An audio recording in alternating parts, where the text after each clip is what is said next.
दोस्तों, क्या आपने कभी सोचा था कि जिस देश से हम MiG, Sukhoi jet, BrahMos missile तकनीक और S-400 मिसाइल सिस्टम जैसे आधुनिक हथियार इंपोर्ट कराते हैं, उस देश को कभी हम हथियार एक्सपोर्ट कर पाएंगे? ये सुनने में एक सपने जैसा लगता है, लेकिन अब ये पूरी तरीके से हकीकत में बदल चुका है। वैसे तो ये सारे आधुनिक हथियार हम रूस से इंपोर्ट कराते हैं और अब भारत ने हाल ही में रूस को करीब $4 अरब के हथियार बेच डाले हैं। और इतिहास में आपको ऐसी बहुत ही कम घटनाएं देखने को मिलेंगी जहां पर भारत ने रूस को इतनी बड़ी मात्रा में हथियार एक्सपोर्ट किए हैं। इसे भारत का सबसे बड़ा रिकॉर्ड बताया जा रहा है और भारत और रूस ने मिलकर के अपनी कॉमन दुश्मनों को जलाने के लिए इस डील को इंडियन रुपीस में फाइनलाइज किया है, यानी कि यहाँ पर डॉलर का इस्तेमाल नहीं किया गया। अब जाहिर सी बात है, भारत की इस तरक्की को देख करके अमेरिका जैसे देशों को बुरा लग सकता है। एक तो हमने ये हथियार अमेरिका को एक्सपोर्ट नहीं किया या फिर इसके बदले अमेरिका से चीजें इंपोर्ट नहीं कराई और डॉलर का इस्तेमाल नहीं किया गया है। वहीं आपके मन में भी सवाल आ सकता है कि रूस हमेशा से ही टॉप 5 की लिस्ट में शामिल रहा है डिफेंस प्रोडक्शन में, इसके बावजूद भी रूस ने भारत से हथियार आखिर क्यों इंपोर्ट कराए? पूरी रिपोर्ट क्या है छोटे से वीडियो में समझते हैं, लेकिन भारत की इस बढ़ती तरक्की के लिए वीडियो को लाइक और चैनल को सब्सक्राइब जरूर कीजिएगा। दोस्तों, यदि इस पूरे घटनाक्रम को समझना हो तो हमें पीछे जाना होगा जब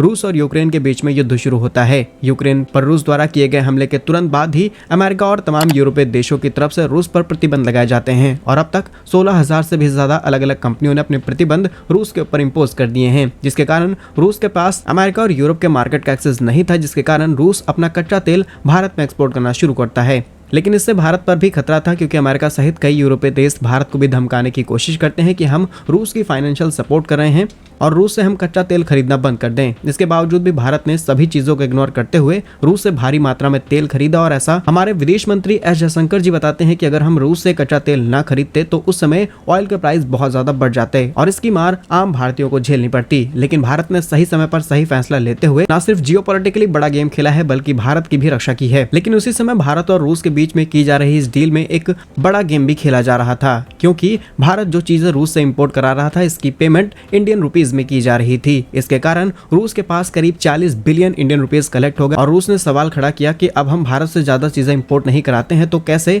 इन रुपयों का इस्तेमाल किया जाए। तो भारत ने सिक्योरिटी बॉन्ड्स और गवर्नमेंट के अलग अलग पॉलिसीज ओपन कर दी रूस के लिए कि आप पैसा यहाँ पे इन्वेस्ट कर सकते हैं, जिससे आपको हाई रिटर्न्स मिलेंगे। और अब एक नया विंडो खोला जा चुका है जहाँ पर भारत की तरफ से रूस को करीब $4 अरब के हथियार बेचे जा चुके हैं। आपको बता दें, रूस का यह सारा पैसा भारत के वस्त्रों अकाउंट में पड़ा हुआ था, जिससे रूस अब अपने ही इस्तेमाल के लिए कर पा रहा है। एक तरफ रूस यूक्रेन के साथ युद्ध लड़ रहा है और रूस के पास शॉर्टेज भी देखी जा रही है हथियारों की। वहीं दूसरी तरफ भारत के अंदर लगातार डिफेंस प्रोडक्शन बढ़ रहा है, हम एक्सपोर्ट्स बढ़ा रहे हैं। ऐसे में रूस को अपॉर्चुनिटी दिखी कि वो भारत से हथियार क्यों ना इंपोर्ट करा ले और रूस ने इस मौके का फायदा उठाते हुए भारत से हथियार इंपोर्ट कराने शुरू कर दिए हैं। तो रचा गया इस नए इतिहास पर आप क्या सोचते हैं, हमें कमेंट्स में जरूर बताइएगा। भारत के ऐसे ही वीडियोस पाने के लिए वीडियो को लाइक और चैनल को सब्सक्राइब जरूर कीजिएगा। वंदे मातरम, भारत माता की जय।